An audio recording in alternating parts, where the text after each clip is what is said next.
where would that technology come from if not licensed by China? Do we have the technology in the West to do this? Was it laterite? Is that the name of the, Laterite, yeah. yeah, Uh, that refinery?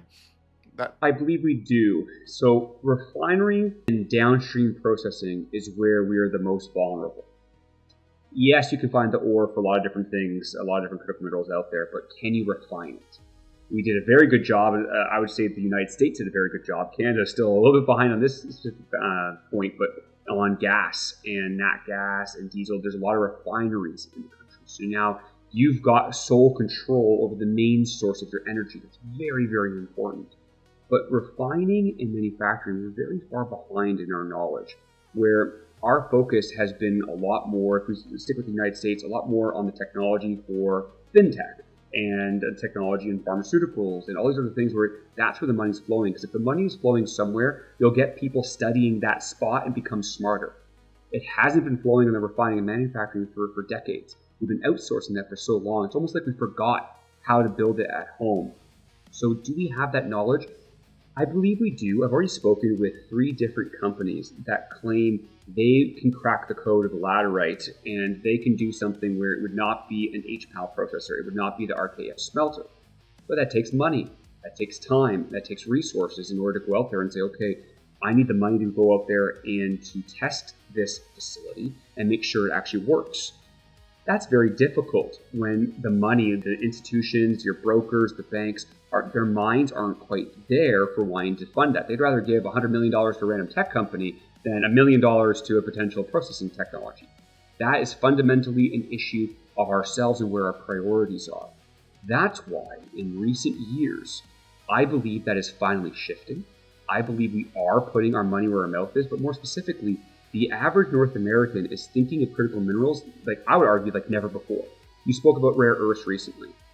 Rare earths, it is so detrimental to our nation and our security not having rare earths because of the permanent magnets that you get from it and the semiconductors that you need from it, where right now 90% plus of that comes from China. So what happens if there's a geopolitical, say it's just economical. They decided the tariffs are too high, I'm cutting you off. Now you can't have the permanent magnets that you need in your EV vehicles. You can't have the permanent magnets that you need in your military vehicles. You don't have the semiconductors that you need. There's so many different things there.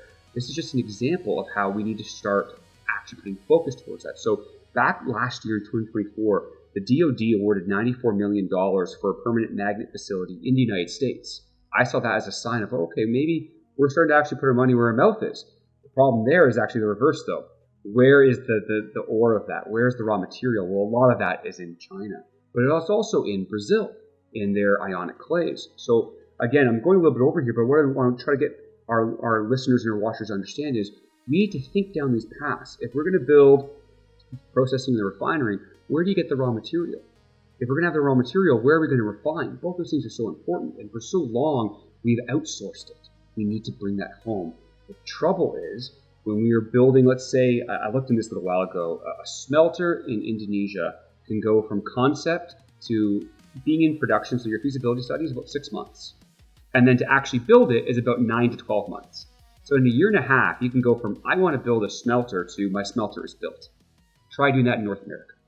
You'll be 2 years at least in the feasibility study because you got to talk to the native communities. You got to talk to the various level of governments. You got to make sure you do all these action plans to make sure there isn't a certain bird in that area that you can't relocate. And there's just so much other red tape that's there of time and money. When if you're going to ask me, give me $1 billion, would you want to put that into an RKEF, a smelter in Indonesia? Would you want to put it into Canada?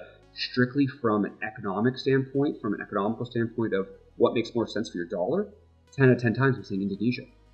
But if you ask me for what you would want to do for national defense and the importance to your country, that starts changing the equation. So we need to both make it easier for companies to operate, but our governments really need to step up. And they need to be able to prove to people who have the money, if you put the money in and you can prove, look, you're not completely destroying a nation, you're not completely destroying a city of its water. Obviously you have to check for that. But if you can prove that that money is safe, more money will come in. And then you'll start seeing the processing coming back to North America. Then you'll start seeing the refinery coming back. I believe Trump is doing that with tariffs and other means, and it is working. But how long can that work before people start pivoting and saying, okay, maybe I'll start, give me 2 or 3 years, I'll go elsewhere. You need to make it so that the incentive is to build it without tariffs or anything like that. make it so that you can feel safe about your money in our countries. I think we're starting that. I think we have a long way to go still.